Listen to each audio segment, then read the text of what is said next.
JEE 2026 aspirants, आपके 12th को start होने के लिए अभी लगभग 2 महीने बचे हुए हैं। तो जेईई एस्पिरेंट्स के बहुत सारे बैकलॉग बन चुके होंगे, ऑलमोस्ट 11th वेस्ट हो चुकी होगी और कई सारे जेईई एस्पिरेंट्स का स्टिल ये क्वेश्चन होगा कि अगर मैं अभी से जेईई की प्रिपरेशन स्टार्ट करूं तो क्या ये पॉसिबल है कि मेरी अंडर 1000 रैंक आ जाए एडवांस के अंदर में? क्या मैं मेंस को क्वालिफाई कर लूं 99 परसेंटाइल के साथ में? इस वीडियो के अंदर में कंप्लीट रोड मैप डिस्कस करेंगे कि अगर आपकी 11th ऑलमोस्ट कंप्लीट हो चुकी है तो कैसे आप इस आने वाले 2 महीनों के अंदर में उसे मैक्सिमम अपनी 11th को कवर करने का ट्राई करें। आने वाले 12th के अंदर में आपको किस तरीके से पढ़ना है जिसके कारण आपकी ऑलमोस्ट अंडर 1000 रैंक आ जाए जेईई एडवांस के अंदर में। देखो, जेईई की प्रिपरेशन आपकी 3 फेज में डिवाइडेड होती है। फेज 1 क्लास 11, फेज 2 क्लास 12 और फेज 3 जब आपका सिलेबस पूरा कंप्लीट हो जाएगा और एग्जाम को 2 से 3 महीने बचे होंगे, और वो फेज सबसे ज्यादा इंपॉर्टेंट होगा क्योंकि सारी रैंक्स वहीं पर डिसाइड होगी। आपका क्लास 11th और क्लास 12 का जिस दौरान सिलेबस चल रहा होता है उस दौरान तो बस ये डिसाइड होता है कि कौन कट ऑफ क्लियर करेगा और कौन नहीं, लेकिन वो जो एग्जाम के पहले 2 से 3 महीने का समय होता है उस दौरान आप कई सारी टेस्ट देते हो, आप रेफरेंस बुक सॉल्व करते हो, प्रीवियस ईयर क्वेश्चन सॉल्व करते हो और अपने टेस्ट को मैक्सिमाइज करने का ट्राई करते हो। अभी से पढ़कर भी डेफिनेटली ये पॉसिबल है कि आप अंडर 2000 रैंक ले आए जेईई एडवांस के अंदर में। ये मान के चल रहा हूं मैं कि आपने एटलीस्ट बोर्ड्स लेवल की पढ़ाई तो कर ही रखी होगी, बेसिक लेवल पे चैप्टर्स तो कवर कर ही रखे होंगे। बस एक चीज याद रखना कि आने वाली इस प्रिपरेशन के अंदर में हमें कुछ इस तरीके से पढ़ना है कि एग्जाम के 2 से 3 महीने पहले हमारा ये क्वेश्चन नहीं रहना चाहिए कि हमें सिलेबस कैसे कंप्लीट करें, हमारा तो अभी तक सिलेबस ही कंप्लीट नहीं हुआ। ऑलमोस्ट 1 मंथ पहले मैंने जेईई 2026 एस्पिरेंट्स के लिए एक रोड मैप वीडियो डाली थी जिसके अंदर में मैंने आपको सारी रियलिटी एक्सप्लेन कर दी थी, मेरा पूरा सारा एक्सपीरियंस बता दिया था, किस तरीके से आपको पढ़ना है, वो सारी चीजें एक्सप्लेन की थी। बट स्टिल उसके बाद भी कई सारे लोगों से वो चीजें फॉलो नहीं हुई होगी और वो लोग इस वीडियो में आए होंगे क्योंकि 1 महीने पहले मैंने जेईई 2026 के ऊपर में एक कंप्लीट रोड मैप वीडियो बनाई थी जिसके अंदर में मैंने सारी रियलिटी एक्सप्लेन की थी, कौन सी बेसिक चीजों का ध्यान आपको रखना चाहिए जो आपकी रैंक बिगाड़ सकती है, सारी चीजें एक्सप्लेन की थी। और इस वीडियो के बाद भी कई सारे एस्पिरेंट्स ऐसे होंगे जो उतना ज्यादा सीरियस नहीं रहेंगे अपने प्रिपरेशन को। कई सारे लोग 2 महीने बाद आकर फिर से एक क्वेश्चन पूछेंगे कि कोचिंग क्लासेस के अंदर में 11th कंप्लीट हो गई, हमारा कुछ पढ़कर नहीं हुआ, कि अब भी पॉसिबल है अभी से प्रिपरेशन स्टार्ट करके जेईई को क्रैक करना? कुछ लोग 6 महीने पहले आएंगे एग्जाम के, कुछ लोग 4 महीने पहले आएंगे। जस्ट रिमेंबर वन थिंग, इस पूरे प्रिपरेशन के दौरान में हमारा सिर्फ और सिर्फ एक गोल होना चाहिए कि जो भी पर्टिकुलर चैप्टर हम करंटली इस समय पर पढ़ रहे हैं हमें उसको इस लेवल के ऊपर में पढ़ लेना है कि उससे हमारे 70 to 80% previous year question correct हो जाए, 80-90% प्रीवियस ईयर क्वेश्चन हम उसके अटेम्प्ट कर पाए। But What about backlogs? जो हमने अपनी पूरी 11th वेस्ट कर दी, जिसके कई सारे प्री रिक्विजिट्स क्लास 12th के अंदर में आ रहे होंगे। हम अपनी क्लास 11th का बैकलॉग कब कवर करेंगे? पूरे 1 साल का जितना बैकलॉग बचा हुआ है, किसी के 6 चैप्टर्स है, किसी के 7 चैप्टर्स है, ये सारे चैप्टर्स हम किस तरीके से कवर करेंगे? इस पॉइंट के सोल्यूशन के ऊपर में आने से पहले आपको यह समझना बहुत ज्यादा जरूरी है कि हमें एक पर्टिकुलर चैप्टर को किस लेवल तक कवर करना है। आपने उसके वीडियो लेक्चर्स देख लिए, आपने उसके जितने क्वेश्चन सॉल्व करा रखे लेक्चर में वो सारे क्वेश्चन सॉल्व किए, आपने उसकी डीपीपी सॉल्व की और जो भी रेफरेंस बुक या मॉड्यूल आप सॉल्व कर रहे हो आपने उसे सॉल्व कर लिया। इस लेवल के ऊपर में आपको एक पर्टिकुलर चैप्टर को पढ़ना है, तभी आप ये एक्सपेक्ट कर सकते हो कि उससे आपके 80-90% करेक्ट हो जाए प्रीवियस ईयर क्वेश्चन। और इसलिए जो भी करंट चैप्टर्स हम अपने लाइव क्लासेस के अंदर में, अपने क्लासेस के अंदर में इस समय पर पढ़ रहे हैं, हमें हर एक चैप्टर को इस लेवल के ऊपर में कवर करना है, ना कि ऐसा ना हो रहा हो कि हमें बैकलॉग कवर करने है उसके लिए एक्स्ट्रा टाइम निकालने के लिए हम बस इसके वीडियो लेक्चर देखते जा रहे हैं, वरना 2 महीने 4 महीने बाद जाकर होगा ये कि जो आपके बैकलॉग बने हुए थे वो तो कवर हुए ही नहीं, लेकिन जो करंट चैप्टर्स चल रहे थे वो और ज्यादा बैकलॉग बनते चले गए। और फिर यही क्वेश्चन आएगा कि वीडियो लेक्चर्स तो देख लिए लेकिन क्वेश्चन सॉल्व नहीं हो रहे। बट ऑलवेज रिमेंबर कि बैकलॉग कैसे कवर करें, इससे ज्यादा इंपॉर्टेंट ये है कि जो अभी हमारे करंट चैप्टर्स है वो बैकलॉग ना बन रहे हो। इसीलिए जो चैप्टर्स आप पढ़ रहे हो उसकी प्रॉपर रिवीजन करना बहुत ज्यादा इंपॉर्टेंट है। अगर आपने रिवीजन मिस कर दी सिर्फ इसलिए ताकि मुझे जो सामने का पढ़ना है जितना मुझे सोचा था उतना ही नहीं पढ़ पाया, और अगर आपने रिवीजन को अवॉइड कर दिया तो जो चैप्टर्स आप आज पढ़ रहे हो वो भी आपके और ज्यादा बैकलॉग बनते जाएंगे। और इफेक्टिव रिवीजन के लिए आपको ये फ्लैश कार्ड्स बहुत ज्यादा हेल्प कर सकते हैं जो कम समय में आपको रिवाइज करने में हेल्प करेंगे। इन फ्लैश कार्ड्स के अंदर में आपको चैप्टर वाइज शॉर्ट नोट्स दे रखे, एक फॉर्मूला को मेंशन कर रखा है और ऐसे क्रिएटिव आइडिया के साथ आपको इसे पढ़ने का भी मन करता है, तो जब भी आपको फ्री टाइम मिले आप इसे पढ़ सकते हो, जिससे आपकी रिवीजन कभी मिस नहीं होगी। और इसी के साथ आपको बुकलेट भी मिलती है जिसमें ऑर्गेनिक और इनऑर्गेनिक की सबसे ज्यादा इंपॉर्टेंट है, क्योंकि इसके अंदर में आपको हर एक रिएक्शन दे रखी है। बहुत कम समय में आप अपनी पूरी ऑर्गेनिक केमिस्ट्री को रिवाइज कर सकते हो। इन 50 फ्लैश कार्ड्स के अंदर में जेईई मेन और जेईई एडवांस की पूरी फिजिकल केमिस्ट्री कवर की जाती है, प्लस आपको यहाँ पर चैप्टर वाइज वेटेज भी प्रोवाइड किया जाता है। इन कलरफुल और इंटरेक्टिव कार्ड्स के अंदर में हर एक चैप्टर के सारे इंपॉर्टेंट पॉइंट्स को कवर कर रखा है। अगर आप इन कार्ड को यूज करते तो आपको नोट्स बनाने की जरूरत नहीं है, क्योंकि इसके अंदर में हर एक फॉर्मूला, हर एक पॉइंट को कवर कर रखा है। These cards are very easy to handle and can be carried in pocket. Organic और इनऑर्गेनिक केमिस्ट्री के लिए आपको ये बुकलेट प्रोवाइड की जाती है, जिसके अंदर में चैप्टर वाइज सारे इनऑर्गेनिक और ऑर्गेनिक को कवर कर रखा है। इन नोट्स के अंदर में आपको हर एक ट्रेंड और एक्सेप्शन को डिटेल में मेंशन कर रखा है, जैसे एटॉमिक रेडियस का trend, ionisation, enthalpy, penetration effect, proper figure और विजुअलाइजेशन के साथ में आपको एक्सप्लेन कर रखी है।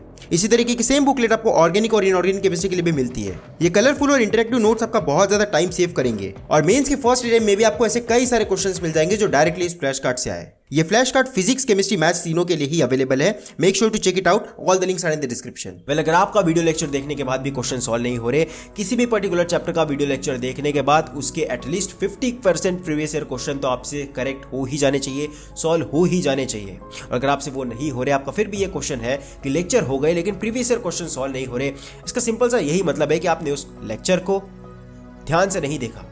वो लेक्चर के दौरान आपका ध्यान नहीं था, उसके अंदर में जो क्वेश्चन सॉल्व करा कर दिए उसे आपने खुद से सॉल्व नहीं किया, वो क्वेश्चन के ऊपर में आपने फोकस नहीं किया। क्वेश्चन सॉल्व नहीं हो रहे, इसका मतलब यही है कि आपने लेक्चर नहीं देखा।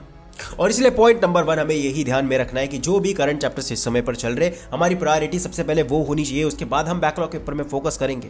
वेल, अब कुछ लोगों का ये सवाल होगा, क्या हम बैकलॉग को वन शॉट के थ्रू क्लियर कर सकते हैं? हमारे पास इतना ज़्यादा समय नहीं है कि हम 2-2 घंटे के 8-9 बड़े बड़े लेक्चर्स को के थ्रू हमारे चैप्टर्स को कवर करें। तो क्या हम 6-7 घंटे का एक वन शॉट देखकर अपने पूरे चैप्टर्स को कवर कर सकते हैं? वेल, इस पॉइंट के ऊपर में मैं आगे आऊँगा, लेकिन ये चीज़ याद रखनी है कि इस समय पर आपको वन शॉट्स बिल्कुल नहीं देखने। अब जो भी अपने बैकलॉग को कवर कर रहे हो वो सारे आपको लॉन्ग लेक्चर के थ्रू ही करना है। इस समय पर भले अगर आप मॉड्यूल या रेफरेंस बुक ये सारी अगर सॉल्व नहीं करोगे तो फिर भी चलेगा, लेकिन आपको लॉन्ग लेक्चर्स ही देखने। फर्स्ट ऑफ ऑल, बैकलॉग को कवर करना ये एक लॉन्ग टर्म प्रोसेस होगी। ये 2 से 3 महीनों के अंदर में बैकलॉग कवर हो जाएंगे, ऐसा पॉसिबल नहीं है। बस हमें ट्राई ये करना है कि जब ऑफिशियली हमारे कोचिंग के अंदर में हमारी क्लास 12 स्टार्ट होगी, तब तक हमारे ऑलमोस्ट 11th के सारे इंपॉर्टेंट चैप्टर्स के एटलीस्ट हमने वीडियो लेक्चर तो देख रखे हो, ताकि उसका प्री रिक्विजिट जब क्लास 12 के अंदर में आएगा तो उसके कारण हमारा क्लास 12 का चैप्टर ना अटक रहा हो। वेल, अगर आप नीचे कमेंट सेक्शन के अंदर में मेंशन करते हो तो मैं आपको ऐसे सारे चैप्टर्स की क्लास 11 के ऐसे सारे चैप्टर्स की लिस्ट प्रोवाइड करा दूंगा जिसका प्री रिक्विजिट क्लास 12 के अंदर में आता है। वेल, अब कई सारे एस्पिरेंट्स का ये क्वेश्चन होगा कि लाइव क्लासेस को कैसे फॉलो करें, जो पहले से हमारे बैकलॉग बन चुके हैं उसके बिना हम सामने के चैप्टर्स को कैसे चालू करें, हमें तो कुछ समझ ही नहीं आएगा। सो डेफिनेटली इट्स ट्रू, आपको सबसे पहले बेसिक चैप्टर के ऊपर में फोकस करना पड़ेगा। जैसे मैथ्स का ट्रिग्नोमेट्री हो गया, फिजिक्स के अंदर में आपको बेसिक मैथमेटिक्स पढ़ाया जाता है, जिसमें आपको बेसिक ये बताया जाएगा कि इंटीग्रेशन कैसे करते हैं, डिफरेंशिएशन कैसे करते हैं। और ऐसे सारे चैप्टर्स अगर आपने अभी तक कवर नहीं कर रखे तो सबसे पहले बैठकर पहले ऐसे चैप्टर्स को कवर करो, क्योंकि इसके बिना आप जेई लेवल की पढ़ाई कभी नहीं कर पाओगे, आप बोर्ड्स लेवल के ऊपर में ही अटक के रह जाओगे। और फिर भी अगर आपको लाइव क्लासेस करते समय या जो करंट सिलेबस को पढ़ते समय अगर प्री रिक्विजिट्स की प्रॉब्लम आ रही है तो उस टॉपिक को नोट डाउन करके रखें। अगर आपको वो पर्टिकुलर टॉपिक समझ नहीं आया तो दूसरे टैब के ऊपर में जाए, यूट्यूब के ऊपर में उस टॉपिक को सर्च करें और उसकी छोटी छोटी जो वीडियोस होती है उन वीडियोस को खोलकर उस कंसेप्ट को वहीं समझने का ट्राई करें। या अगर आप एच सी वर्मा जैसे बुक कैरी करते हो जिसके अंदर में बहुत अच्छे से थ्योरी एक्सप्लेन कर रखी है, तो उस पर्टिकुलर टॉपिक को उसी समय पर वहां पर पढ़ डालें। जैसे आप कोई चैप्टर कर रहे हो जिसके अंदर में कोई भी एक कंसेप्ट आ गया, काइनेमेटिक्स का आ गया, रोटेशनल मोशन का आ गया, रोटेशन का आ गया, तो आपको जरूरी नहीं है कि पूरा चैप्टर कवर करना है। वो जो पर्टिकुलर एक टॉपिक है उसे सर्च करो, सिर्फ उतना ही टॉपिक पढ़ लो, 10 से 15 मिनट लगेगा और फिर से अपने करंट सिलेबस को कंटिन्यू करो, उसे पढ़ना स्टार्ट करो। वेल, बैकलॉग कवर करने के लिए स्टेप 1 यही होगा कि आपको सारे बैकलॉग्स की एक लिस्ट बनानी है। सेकंड पॉइंट, आपको प्रायोरिटाइज करना है कि कौन से चैप्टर ज्यादा इंपॉर्टेंट है जो पहले कवर होंगे। कुछ आपको इंपॉर्टेंट चैप्टर्स मिलेंगे जैसे काइनेमेटिक्स हो गया, वेक्टर हो गया, जिसके बिना आपकी आगे की प्रिपरेशन अधूरी है, आपको कुछ समझ नहीं आएगा। आपको ऐसे चैप्टर्स के ऊपर में पहले फोकस करना है। पॉइंट नंबर 3, आपको उसके लेक्चर्स देखते जाने हैं और जितने क्वेश्चंस लेक्चर में सॉल्व करा कर दिए गए सिर्फ उतने ही क्वेश्चन करने हैं और आपको प्रॉपर नोट्स भी मेंटेन करते चलने। ऐसा नहीं कि हम नोट्स बना ही नहीं रहे और ऐसा भी नहीं करना है कि हम बहुत डिटेल में नोट्स बना रहे कि हम डेफिनेशन भी उसमें लिखेंगे, हम सारी की सारे क्वेश्चन भी उसमें लिखेंगे, क्वेश्चन के आंसर भी लिखेंगे। ऐसा बिल्कुल नहीं करना है। आपको जितना ज़्यादा शॉर्ट अपने नोट्स को रख सकते हो उतना ज़्यादा रखने की कोशिश करो। उसके अंदर में आपको बस फॉर्मूलेज लिखने, ऐसे नोट्स बनाने जिसको देखते आपको सारा चैप्टर्स याद आ जाए। और इन 3 स्टेप के साथ में आपको डेली शेड्यूल में से एक्स्ट्रा टाइम निकालकर ऐसे अपने बैकलॉग को कवर करने का ट्राई करना है। बैकलॉग को लेकर आपका सिर्फ एक ही गोल होना चाहिए कि कोचिंग में क्लास 12 शुरू होने से पहले हमारा ऑलमोस्ट सारी 11th कंप्लीट हो, ताकि हम क्लास 12 के अंदर में एक रेगुलर एस्पिरेंट की तरह क्लासेस को अटेंड करें। हम टाइम पर वीडियो लेक्चर देखें, हम टाइम पर उसकी रिवीजन करें, हम उसी टाइम पर उसके मॉड्यूल और रेफरेंस बुक को सॉल्व करें। और जिस दौरान चैप्टर कोचिंग क्लासेस पे चल रहा है 8 या 9 डेज के लिए, उसी दौरान हमारे उसके मॉड्यूल और रेफरेंस बुक सॉल्व हो जानी चाहिए, दोनों में से कोई भी एक। Now let's come to the point, हम वन शॉट के थ्रू क्यों नहीं देख सकते? अगर किसी एक चैप्टर को 8 से 9 घंटे के अंदर में पढ़ा दिया जा रहा है तो क्या उसके अंदर में कोई चीज़ मिस कर रहे हैं जो इतने कम समय के अंदर में पढ़ा रहे हैं? वेल, डेफिनेटली ऐसे नहीं होता। वन शॉट के अंदर में होता यह है कि आपको पढ़ाए तो सारी चीज़ें ही जाती है, लेकिन जो आपके माइंड की प्रोसेस करने की स्पीड होती है, वन शॉट उसके लिए सही है जिसने पहले किसी चैप्टर को लॉन्ग लेक्चर्स के थ्रू डिटेल में पढ़ रखा है, लेकिन 1 साल या 2 साल बाद वो सारी चीजें भूल गया, उससे क्वेश्चन सॉल्व नहीं हो रहे, और तब अगर वो वन शॉट देखता है तो वो बहुत ज्यादा हेल्पफुल है। लेकिन अगर आप स्टार्टिंग में ही सीधा वन शॉट से शुरू करोगे तो वो आपके लिए प्रैक्टिकली पॉसिबल नहीं है, क्योंकि वन शॉट के अंदर में वही 8 से 9 दिन का कंटेंट आपको सिर्फ 7-8 घंटे के अंदर में पढ़ा दिया जाता है, तो आपका दिमाग उतने स्पीड में प्रोसेस नहीं कर पाएगा, उस चीज को समझ नहीं पाएगा, और उसके बाद डेफिनेटली ये प्रॉब्लम आएगी कि लेक्चर हो गए लेकिन फिर भी क्वेश्चन सॉल्व नहीं हो रहे। और इसलिए वन शॉट को अवॉइड करना है, इस समय पर आपको लॉन्ग लेक्चर्स के ऊपर में फोकस करने की जरूरत है। वन शॉट रिवीजन के लिए सही है, लेकिन पढ़ाई करने के लिए बिल्कुल गलत है। कई सारे जेईई एस्पिरेंट्स का ये क्वेश्चन है कि मैं अभी से अगर प्रिपरेशन स्टार्ट करूंगा, मैं अभी से पढ़ना स्टार्ट करूंगा, तो क्या मुझे IIT मिलना पॉसिबल है, क्या मेरी अंडर 1000 रैंक आएगी? इसका मैं आपको क्लियरली आंसर दे देता हूं। देखो, ये वीडियो देखने के बाद में आप भले मोटिवेटेड फील करो, 1 घंटा 2 घंटे के लिए पढ़ो, लेकिन उसके बाद में आपकी एनर्जी डाउन हो जाएगी। अगर आपके अंदर में इंस्पिरेशन नहीं है, अगर आप सिर्फ और सिर्फ मोटिवेशन से पढ़ने का ट्राई कर रहे हो, तो 2 महीने 3 महीने बाद जाकर फिर से आपकी वो प्रिपरेशन वेस्ट होगी। फिर आप ये क्वेश्चन पूछोगे क्या मैं अभी से स्टार्ट करूंगा तो पॉसिबल है या नहीं। इसलिए शॉर्ट टर्म गोल के ऊपर में फोकस करो, मोटिवेशन नहीं इंस्पिरेशन के थ्रू पढ़ो। आपका सिर्फ एक ही गोल होना चाहिए कि जो भी इस समय पर पर्टिकुलर चीज पर्टिकुलर चैप्टर में पढ़ रहा हूं, वो चैप्टर से क्या मेरे 80 to 90% प्रीवियस क्वेश्चन सॉल्व हो जाएंगे। आपका इस समय पर सिर्फ और सिर्फ एक ही गोल होना चाहिए कि जो भी पर्टिकुलर चैप्टर में इस समय पर पढ़ रहा हूं वो मुझे सबसे बेस्ट लेवल के ऊपर में पढ़ना है, उसके पूरे क्वेश्चन सॉल्व करने हैं, पूरी प्रैक्टिस करनी है, और उसके 80 से 90 प्रीवियस क्वेश्चन सॉल्व हो जाने चाहिए, ताकि जब लास्ट के 2 से 3 महीने बचे आपका ये क्वेश्चन ना हो कि मेरा सिलेबस कंप्लीट नहीं हुआ, मैं इसे कैसे कंप्लीट करूं। और इस पूरे प्रिपरेशन के दौरान आपको टेस्ट देते रहना बहुत ज़्यादा इंपॉर्टेंट है, स्पेशली ये वाली कैटेगरी जिनके बहुत ज़्यादा बैकलॉग बन गए, ये 11th वेस्ट हो गई, ये टेस्ट को सबसे ज़्यादा अवॉइड करते हैं। एंड ट्रस्ट मी, जब आपके एग्जाम को 2 से 3 महीना बचा होगा, जब पूरा सिलेबस कंप्लीट हो चुका होगा, तब जिसने सबसे ज़्यादा टेस्ट दे रखी होगी, जिसको टेस्ट देने की हैबिट होगी, जस्ट रिमेंबर वन थिंग, जो भी चैप्टर्स आप कवर करते जाते हो, आपके करंट चैप्टर्स, आपने उसके क्वेश्चन सॉल्व कर लिया, प्रैक्टिस कर ली, चैप्टर खत्म हो गया, वैसे आपको उसकी चैप्टर वाइज टेस्ट देना बहुत ज़्यादा इंपॉर्टेंट है। रेगुलरली टेस्ट देना, हर महीने के अंदर में जितने चैप्टर्स पढ़ लिए उन सारे चैप्टर्स के ऊपर में टेस्ट देना, या जो भी पर्टिकुलर प्लेटफॉर्म पे आप पढ़ रहे हो उसकी अगर टेस्ट है तो उसके रेगुलर टेस्ट मिस ना करना बहुत ज़्यादा इंपॉर्टेंट है। अगर कोई सिर्फ इतना ही, भले हमारा टेस्ट के अंदर में स्कोर कम आ रहा हो चलेगा, लेकिन टेस्ट देते रहना इंपॉर्टेंट है। उसके अंदर में जो मिस्टेक्स किए वो मिस्टेक अगले टेस्ट में नहीं होने चाहिए, इसे 100% श्योर करना इंपॉर्टेंट है। और जिसने, एंड ट्रस्ट मी, ये 1000 में से कोई एक बच्चा ही फॉलो करेगा इसे, लेकिन इसे जिसने फॉलो कर लिया, जब एग्जाम को 2 से 3 महीने बचे होंगे तब उसका ऑटोमेटिकली टेस्ट के अंदर में स्कोर 200+ आ रहा होगा। तो तब आपका ये चैलेंज नहीं होगा कि मुझे सिलेबस कैसे कवर करूं, मेरा टेस्ट में स्कोर 80-90 आ रहा है। आपका चैलेंज ये होगा कि मुझे 200 के ऊपर में मैं स्टक हो चुका हूं, मैं कैसे इसे 250+ ले जाऊं, मैं कैसे एडवांस की प्रिपरेशन स्टार्ट करूं। और ये सारी चीज़ें बहुत ज़्यादा इंपॉर्टेंट है। जस्ट रिमेंबर वन थिंग, अभी जो गोल देख रहे हो IIT का कि मेरी अंडर 1000 रैंक आ जाएगी, आपकी अंडर 10,000 भी रैंक नहीं आएगी अगर एग्जाम के 2 से 3 महीने पहले आप रश में रहोगे, आपका सिलेबस ही कंप्लीट नहीं रहेगा।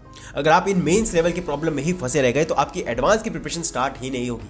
कई सारे एस्पिरेंट्स, हर किसी एस्पिरेंट का गोल होता है, हर किसी एस्पिरेंट्स का डे 1 पे गोल होता है कि मुझे IIT जाना है, लेकिन वो पूरे 2 साल के दौरान प्रिपरेशन मेंस लेवल की कर रहा होता है। ये वो कभी सोचता नहीं कि मैंने एडवांस लेवल का तो कभी पढ़ा ही नहीं और मैं ड्रीम IIT के देख रहा हूँ। ऑलवेज रिमेंबर वन थिंग, भले मेंस और एडवांस का सिलेबस ऑलमोस्ट सेम है, लेकिन इसका ये मतलब नहीं है कि आपको एडवांस की अलग से प्रिपरेशन नहीं करनी पड़ेगी। आपको एडवांस लेवल के क्वेश्चन अलग से सॉल्व करने पड़ेंगे, और ये सारी चीज़ें तब होगी जब आप इस मेंस लेवल के प्रॉब्लम से बाहर निकलोगे कि हमारे बैकलॉग बन गए, लेक्चर हमसे अटेंड नहीं हो रहे, हम क्लास मिस करते जा रहे हैं। और इसीलिए अगर आपको एडवांस की प्रिपरेशन स्टार्ट करनी है तो ये याद रखना कि अगर टाइम पे आपका सिलेबस कंप्लीट नहीं होता है, then it would be very difficult for you to prepare for JEE advance before your examination, क्योंकि ज़्यादातर केस में यही होगा।